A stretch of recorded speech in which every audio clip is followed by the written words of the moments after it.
in that role at BYU.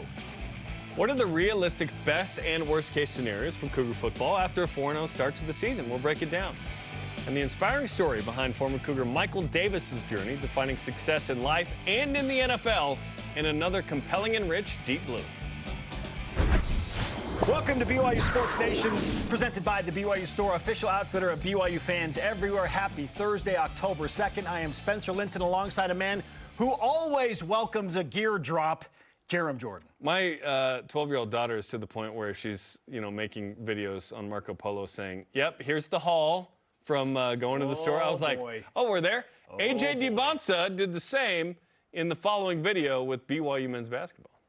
What's up, BYU fan? This is AJ DiBonsa, wing here for BYU men's basketball. I'm here with Tyler Rush, Conrad, Kanarmu Davis, and this is the gear drop that we got. Very comfy, 10 out of 10. So we got GT3s, Zooms, practice shoes, icy. Then we got BYU running shoes, Wiz, workouts, shorts, very hard.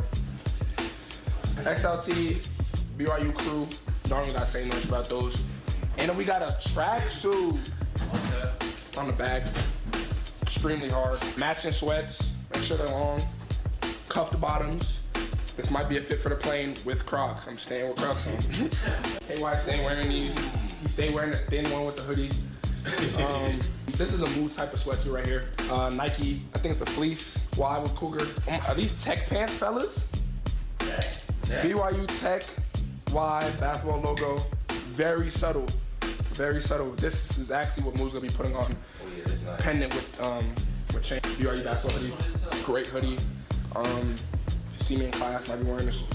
Black shorts, workout shorts, very essential. You can never run out of shorts. And yeah, that's the BYU haul. If you know, you know. Like if you're from a distance, you might not see it, but if you're up close. I don't know if they're gonna be able to pull it off, but I know I can. Sure. Yeah. We serious, Chad? Chad, we serious? Out of all people, I can pull it off. It's whatever. Hey, I had to bring him down a little bit. A little back and forth. Absolutely. That qualifies as a haul. That's a haul, yeah. Preseason, you're getting the gear, you're getting ready for the year, which is awesome. Can't wait.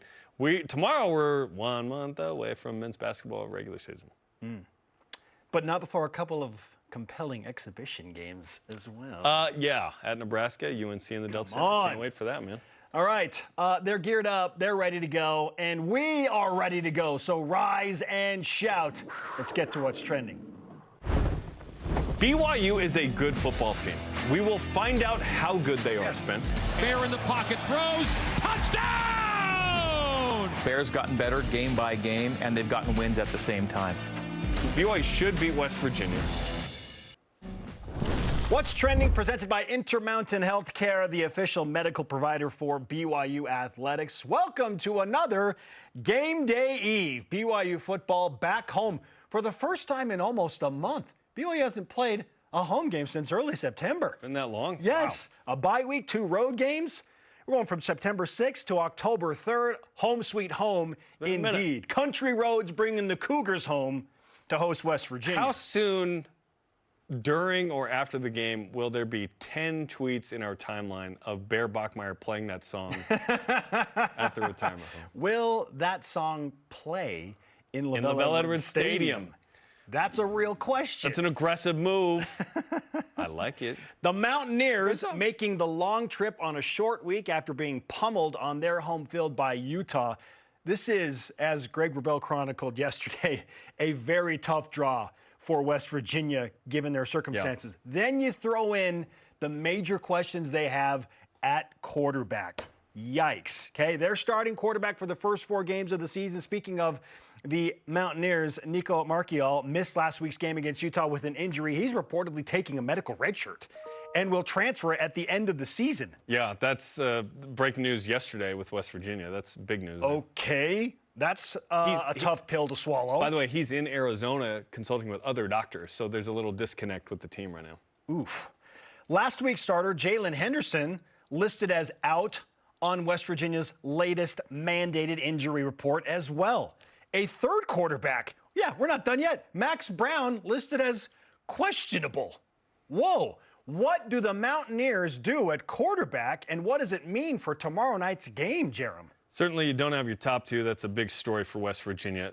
These two weren't crazy effective anyway, Spence. Jalen provides some running ability. Nico Marchial is a guy that had been the guy last year for a while. So coming into the season, they were excited about him, but has a mid-foot injury reportedly. So it's probably Khalil Wilkins, the third string, who came in against Utah, led 2 scoring drives when it was out of hand. Rich Rod said he's got some big explosive type ability. He said, quote, "I think his upside and future looks really good." So they're excited about him. He is a freshman from DC, bigger guy, 6'3", 200. So we have a sort of interesting freshman running capability matchup potentially with Bear Bachmeier and Khalil Wilkins. 3 of 6, 63 yards passing, 16 rushes for 106, so 6.6 yards per carry. He's only lost 6 yards, so he can run. He's an effective runner. Scotty Fox is 2 for 5 with 2 picks, but he does have a 56-yard pass in there. I don't think Scotty's going to be the starter. No, but I do love a Scotty versus a Scott. In sports, it just sounds right. Sounds like a shortstop's name. So there are a lot of questions. When you're going down to your third string and it's a freshman, certainly that's not where you want to be for West Virginia. My only concern relative to this game is don't be Oklahoma State last year. Yes, thank you for bringing that up. Don't be Utah last year with their third-string quarterback. Well, and frankly, Utah's defense was still really good, Spence. It's a different comp. The comp is Oklahoma State. Don't let a team that you should beat hang with you and nearly beat you. Just win the game. But right now for BYU football, it's like, man, I would love a game where this could just get out of hand early and BYU could be comfortable, healthy, move on to Arizona the next week. You know what else West Virginia doesn't have? Ollie Gordon II. Luckily.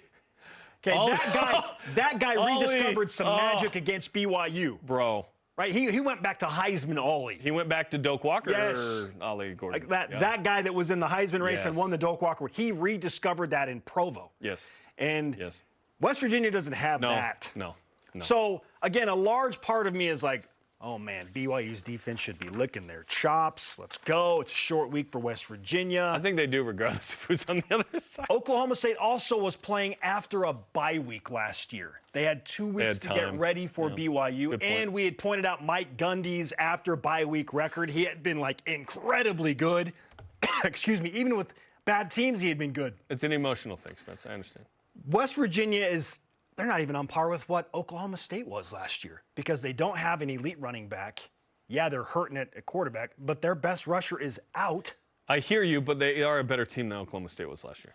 Whew, I don't know, man. You don't think so? You think they'll go 0 in league? I think Oklahoma State was a 12-point underdog against BYU in last year? I mean, at the end of the year when we look back, you think West Virginia will be worse or on par with? If we're projecting, I mean, that's an interesting Oklahoma State was 3-2 walking in. Yeah, Oklahoma State was not. You're saying as of now? As bad as they were at the end of the season last year. Yeah. They played BYU. Right, because Oklahoma State was in a top 15 matchup with Utah and Fox, and neither of those teams made a bowl. No. Early in the season. The parody of college football. Right? Yeah. So there are layers, but I'm with you. Initially, I was like, yeah, let's go. But, man, Oklahoma State last year feels a lot like this game, but they don't have an elite running back. Yes, I want to address that. Ty Edwards was really good through the first 2 games. Had 141 yards, 5.6 yards per carry, 3 touchdowns. Really good. He's been out the last 2 games. They think they might get him back. You see probable right there, Ty Edwards? He's not Ollie Gordon II, but he is a guy that could have an influence. And they really need him. Take some heat off of Khalil Wilkins. So keep an eye on that, Ty Edwards. Yeah. They need him. If he doesn't play, what do you do? What do you have? Yeah. So BYU is a 19.5-point favorite over West Virginia tomorrow night.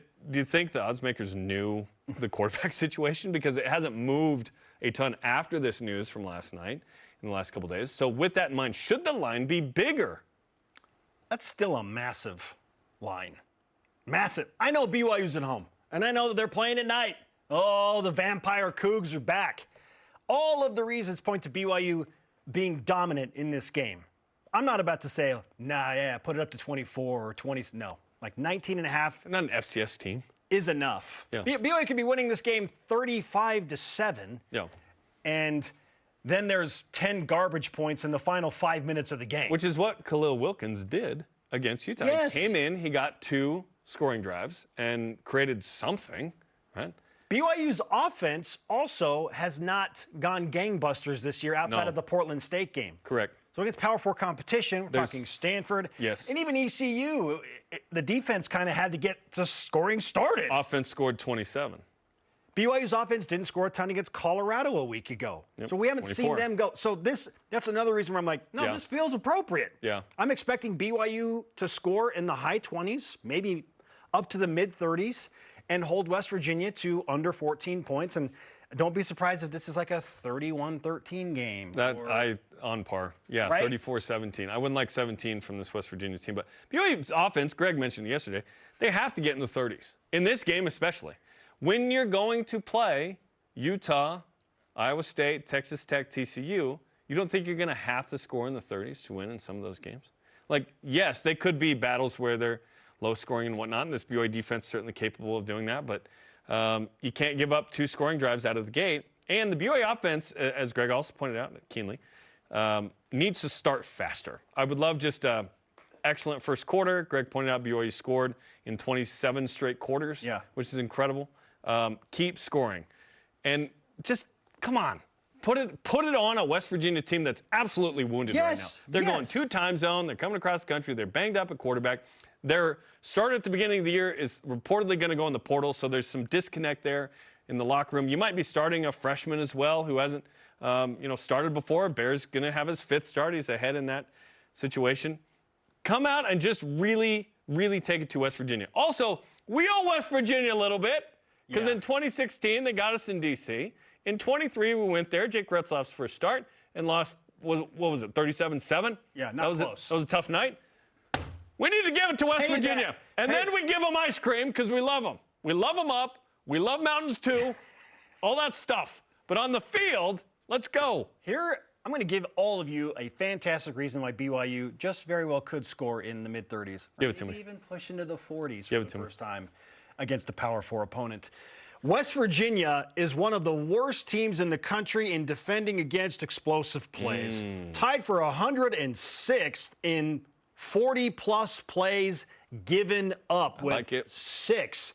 BYU's offense, in contrast, Jarom, has produced 8 40-plus yard plays.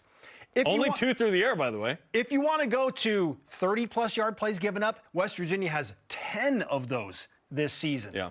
Not good. I believe Cody that's Hagen's like 110th in the country. Tornado reverse again. Yeah, how about that? 6 40-plus yard rushes by BYU. And look at that graphic. I love that. Great stuff. BYU's first in the country with 6 rushes of 40-plus. Yes. Cody Hagen's part of that, by the way. He has one of those. Yeah. What was the other one? Don McKenzie. Who was the other tornado reverse? Didn't Cody score on 2? It was, but it was 32. It was 32. It's not 40. So it's Cody and Dom, and then 4 from LJ. There you go. Yeah. There you go. So that is a positive sign for BYU's offense and the potential they have to put up some points on the board. I watched a lot of the Pitt game, the Utah game, and so on and so forth. There were a lot of explosive plays in those games. They overcame that and beat Pitt, which was a big win in the rivalry and whatnot. But that's kind of been the highlight. And honestly, they'll probably live off that for the season because that's the win over the rival. That's that scenario that we always talk about. Would you rather beat Utah or win all the games? Blah, blah, blah. They got that win over their rival. So I'm with you. I don't think it should be a larger line. I do think 17-plus in this situation. BYU should. They're the ranked team at home, not flying 2 time zones with a first-string quarterback playing. BYU should win handily. But we saw Oklahoma State last year. Beware that situation. All right. So we've discussed kind of best and worst case scenarios in this game tomorrow night is if West Virginia can channel some Oklahoma State power. Yeah. Hopefully BYU is ready for that, knowing that happened just last year in a similar style game. And any given Big 12 game, got to be ready. We know. But with that best and worst case in mind, let's push it forward a little bit. BYU, obviously still unbeaten. They're 4-0 to begin the season. In their last 16 games, BYU is 14-2. How about that? Amazing. How about that? 14-2 in the last 16 games. Is it 15-2 in the last 17? 11 plus 4? They didn't go to a bowl game in 2023. Well, I mean like 11 plus 4. Oh, that's right. Yeah, that's 11 right. plus including 4. the bowl game. So 15 in the last 17. 15-2 in the last 17 games. Brigham Young's good at football. Okay? Yeah. Heavy favorites to win 16 of their last 18 games tomorrow night. But with the 4-0 start this season, I've had a few people recently ask me, and so I presented it to you in our production call. Yes. What's the best and worst case scenario for BYU after their 4-0 beginning to the 2025 campaign. Realistic. That's Yes. the key word here. Not like, well, of course the best case is undefeated, never lose. No, I love Brigham Young University. Also, they're paying my check. It's 10-2. I believe that 10-2 is your best case realistic scenario, Spence. That's if you continue to stay healthy, if the defense continues to play well, if the offense minimizes turnovers, giveaways. I think 10-2 is there. I think there are 2 losses out there somewhere. I do think this team is interesting and comparable to last year.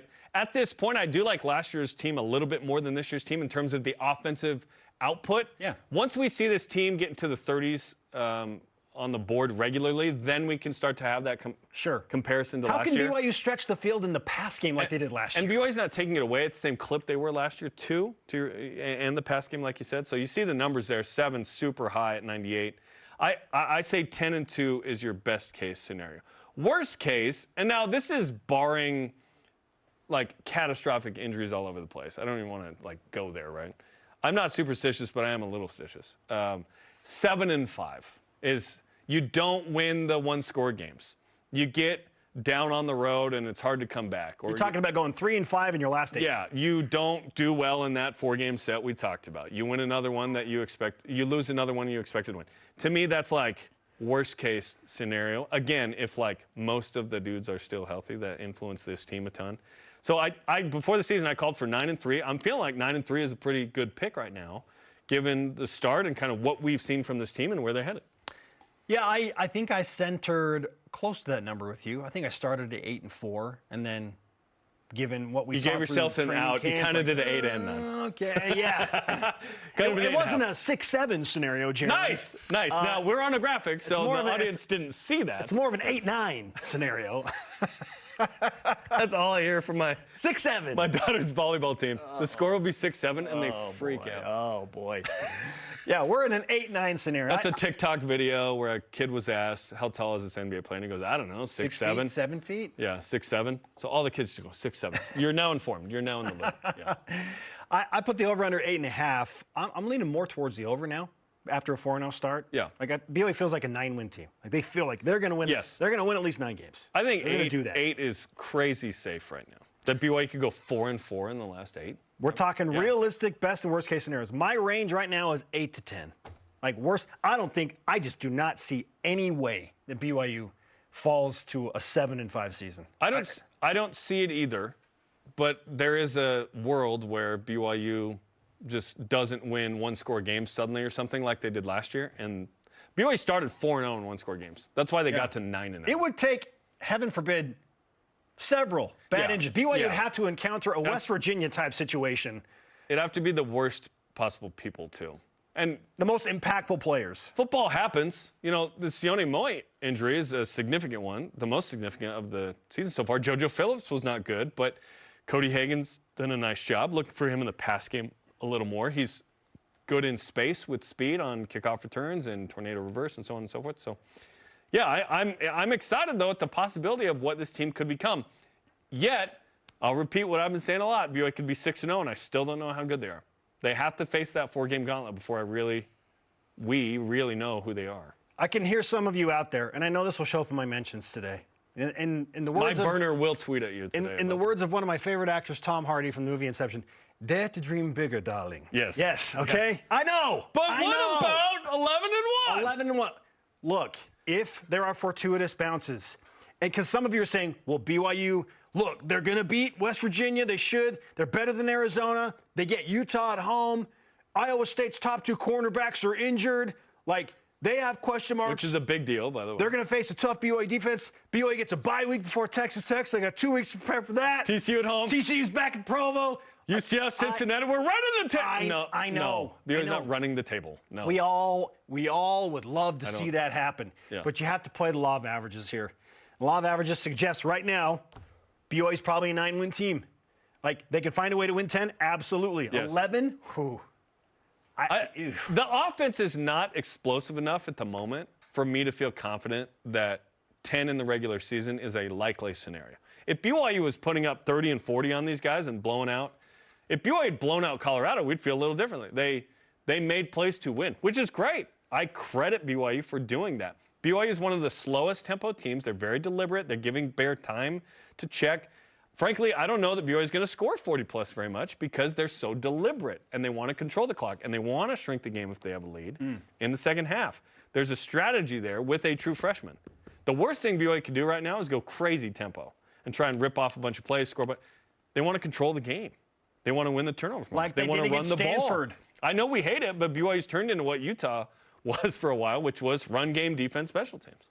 BYU, listen, but that's not, Utah's not the first team to ever do that. Like, that's a winning formula in football that BYU is turning to. I know we love the pass game Well, here, the personnel but I like are winning such, more than I like pass yards. The personnel right now are such that lines up with BYU's philosophy more. Like, yes. You don't have I love winning. I don't want to run the triple option, but I love winning. Our question of the day. What are the realistic best and worst case scenarios for BYU football after starting this season 4-0? At NateS_Dunn on X says, best college football playoff appearance by either winning the Big 12 or participating in the title game and having a good enough resume or good enough losses according to the CFP. What would be a good loss at Texas Tech? Yeah, Barely. Probably. If that was the only at one? Iowa State close. At Iowa State close. Like, you have 2 losses in the regular those are season. your 2 losses. You make Arlington. You lose close there. If you have 3 losses, you're probably not an at-large. Here's the thing. You'd have to be a 1-loss team going into Arlington, lose that game to be at-large. Because Iowa State and Texas Tech are both good and undefeated, if BYU is going to be in the Big 12 title game, it sure feels like they have to beat one of those teams to hold a tiebreaker. One of the over two. those 2 teams. Yeah. One of those 2 teams. Yes. It feels like they have to win one of those games to hold a tiebreaker against those guys. Yeah. Okay? Worst case, Nate presents a repeat of 2023 where BYU started 5-1 and then missed a bowl game. I thought it was 5-2, but yeah. just don't see it. I don't see that. Don't see I think the talent is better. I think BYU understands what the challenge is in the Big 12. I don't see that either. Yes, and that was a different version. It was of a BYU. 5-2 start. It was a 4-1 start. Then 4-1, BYU 5-2. lost at Texas or at TCU. Yeah.